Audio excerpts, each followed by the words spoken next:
Bonjour à tous et bienvenue dans cette nouvelle vidéo de l'original. Aujourd'hui, petit sujet détendu. Contrairement à la dernière vidéo, je vais essayer de rester calme, même s'il va y avoir des choses à dire sur le sujet que nous allons aborder ensemble. Alors, vous ne le savez peut-être pas, mais une de mes grandes passions dans la vie, c'est d'admirer la bêtise humaine, et franchement pour ça, les réseaux sociaux, c'est vraiment du caviar. J'ai parfois un peu l'impression de regarder une sorte de gros incendie qu'est la bêtise humaine de loin, comme ça, avec, tu sais, mon paquet de popcorn, là, un peu comme au Cinoche. Je suis tombé récemment sur quelques petites perles que je vous ai mis de côté, comme ça, bien au chaud, pour vous faire une petite vidéo compile des... je vois pas d'autres mots, gros débiles de la bijouterie. Attaquons directement ce croustillant sujet générique. Ah oui, j'oubliais, je vais avoir besoin de vous en fin de vidéo pour quelque chose qui me tient plutôt à cœur, mais je débriefe ça avec vous en toute fin. Du coup, regénérique.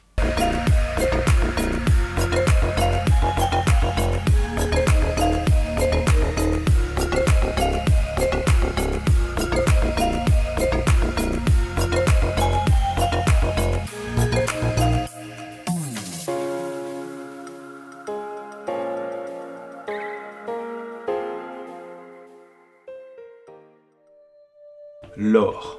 Ce métal a toujours fasciné le commun des mortels par ses propriétés physiques absolument hors du commun, sa couleur et sa rareté. Cet élément incroyable de noblesse a traversé une partie de l'univers au sein des météorites après avoir été créé par des processus complexes et complètement démesurés, comme des explosions de supernova. Il a traversé des millions de kilomètres d'années de systèmes stellaires différents pour finalement terminer sa course dans le sol de notre planète. Ce précieux minerai est resté enclavé pendant des millénaires dans les entrailles de notre planète jusqu'à ce que l'humain découvre son existence.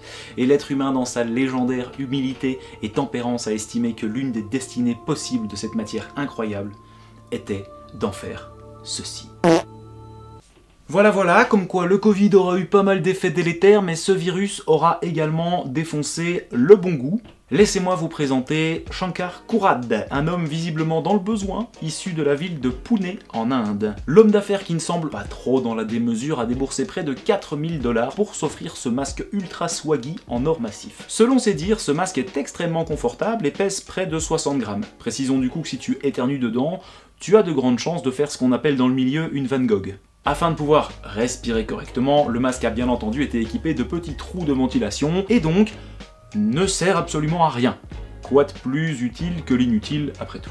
Restons en Inde, car je ne peux pas quitter ce pays sans vous parler des Golden Boy, et contrairement à ce que l'on pourrait croire, on ne devient pas Golden Boy après une Golden Shower, mais après avoir accumulé un bon gros paquet de fric. Voici Harshvardhan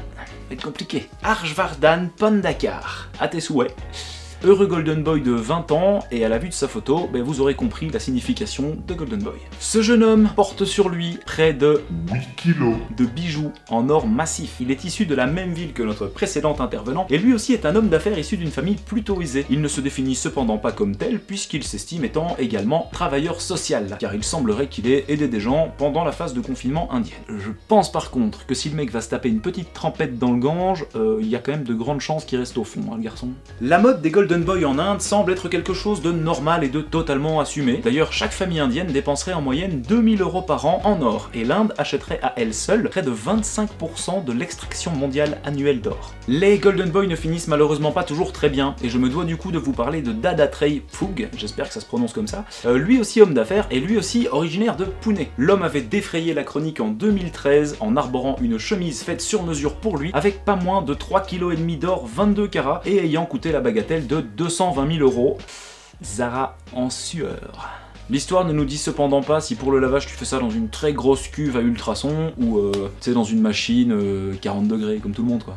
L'homme avait fait ses débuts en tant que promoteur immobilier. Il a ensuite fait une petite reconversion dans le prêt sur gage, déclarant que certains aimaient les grosses bagnoles et que lui simplement il préférait l'or. C'est certainement cette reconversion qui lui a valu quelques ennuis puisque Dattatreya s'est vu attiré dans un traquenard, non pas pour la chemise, mais plutôt pour un différend financier, probablement lié à son activité.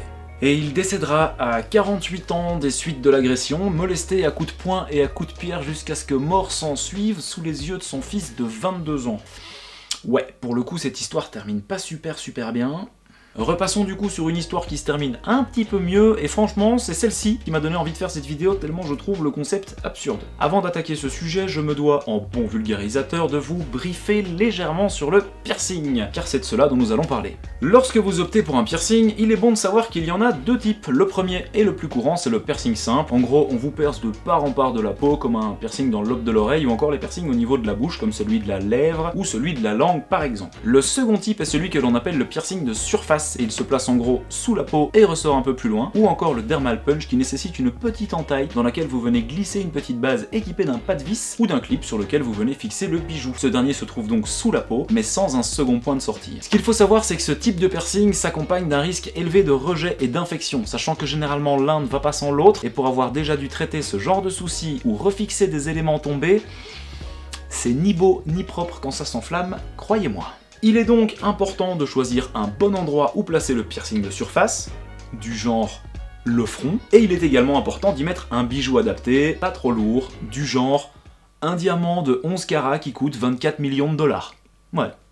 Oui, vous avez bien compris, et donc je vous propose un petit voyage en Absurdistan pour rejoindre le rappeur américain Lil Uzi Vert, qui vient de dépenser 5 ans de ses petites économies pour s'offrir une gemme naturelle rose de 11 carats. Bon, et le mec a eu pléthore d'emmerdes avec son diamant, à commencer par des petits soucis techniques lors de la pose ou du retrait de son bijou sur son implant cutané. Il est donc allé jusqu'à se provoquer des petites hémorragies par-ci par-là, mais le point d'orgue de ces problèmes lui est arrivé en juillet passé, lors de l'un de ses concerts, quand le rappeur a eu l'excellente idée de sauter dans la foule. Bon, moi, en plein concert, il y a 24 millions qui me sautent dessus, je pense que j'aurais peut-être un petit acte manqué aussi, si tu vois ce que je veux dire. Le rappeur s'est donc fait arracher son diamant du front par un spectateur quelque peu indélicat, voire endetté, au choix. Lil Uzi Vert a déclaré que tout allait bien car il a récupéré son diamant. Bref, si vous vous inquiétiez pour lui, bah sachez que tout va bien de son côté. Du point de vue physique, du point de vue mental, je suis pas certain par contre, mais...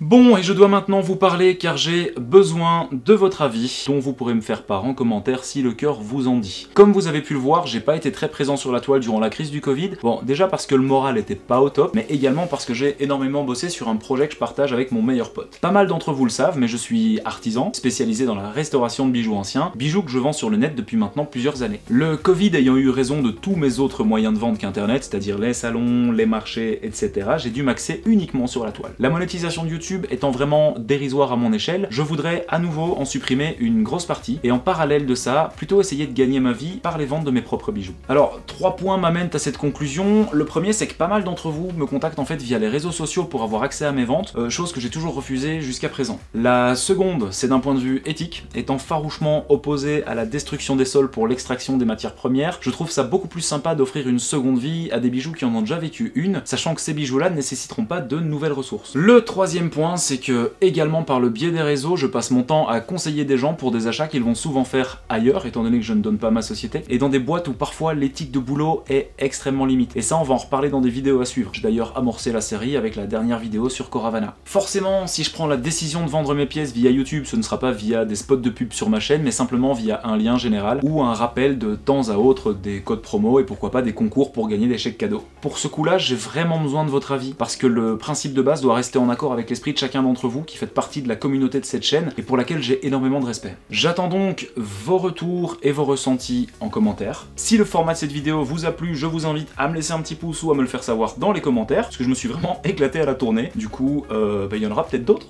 N'hésitez pas au besoin à me contacter sur Facebook, sur Twitter ou sur Instagram. D'ici à la prochaine vidéo, je vous embrasse, prenez soin de vous, ciao!